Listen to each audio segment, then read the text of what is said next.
नमस्कार, मैं हूँ एक घड़ी। जी हाँ, वही घड़ी जो हर पल टिक टिक करती रहती है। शायद आपने मुझे कभी दीवार पर टंगा देखा होगा, कभी आपकी कलाई पर या फिर मोबाइल में छुपा हुआ भी पाया होगा। आज मैं आपको अपनी कहानी सुनाने आई हूँ। मेरा जन्म आज से कई साल पहले एक फैक्ट्री में हुआ था। वहाँ कई छोटे छोटे पुर्जों को जोड़कर मुझे बनाया गया।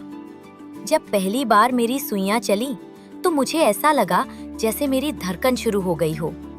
टिक टिक की आवाज के साथ मैंने समय को गिनना शुरू किया। कुछ दिनों बाद मुझे एक दुकान में भेज दिया गया। वहां मैं शीशे के पीछे सजकर खड़ी थी और हर दिन किसी के आने का इंतजार करती थी।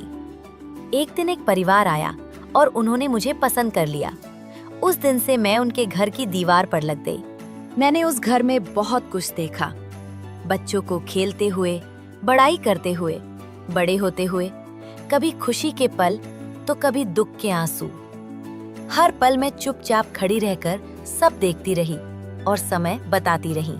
लोग अक्सर कहते हैं समय बहुत कीमती होता है, और सच में मैं हर पल यही सिखाती हूँ कि समय किसी के लिए नहीं रुकता।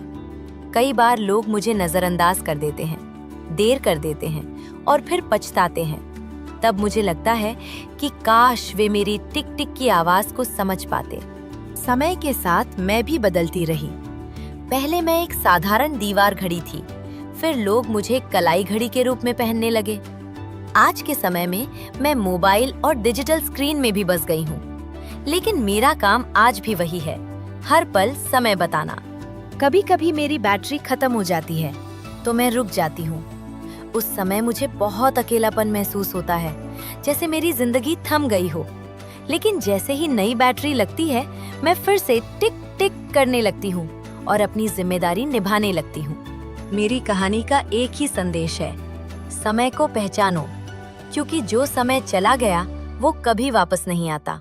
धन्यवाद।